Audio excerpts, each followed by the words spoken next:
perso. Chi mi ha visto? Io non mi trovo. E non mi trovo forse perché una mattina mi sono svegliato e mi sono detto, io non ho leader, non posso aspettare l'opportunità, posso offrire l'opportunità e devo cercare una condizione di equilibrio nel mio presente.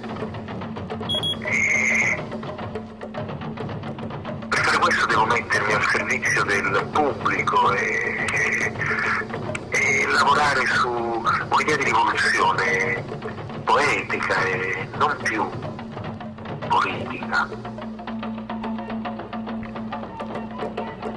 Quella mattina mi sentivo un po' come uno specchio in frantumi ero vittima del mio ed anche del tuo panico effimero creato da questo senso di smarrimento indotto, e in preda ad una strana euforia ho cominciato a festeggiare la mia mancanza di solidità e ho cominciato a danzare con i miei ostacoli e ho cominciato a pensare che tutto fosse parte di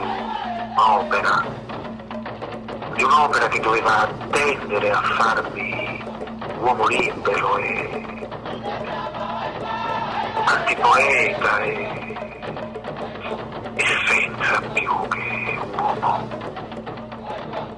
E per arrivare a tutto questo ho dovuto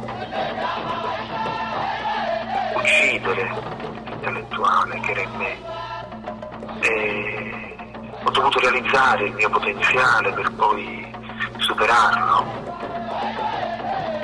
Ho dovuto considerare una volta e per tutte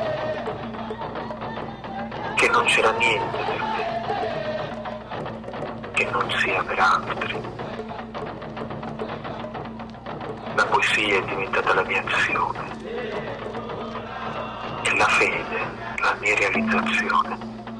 Aiutate a ritrovarmi.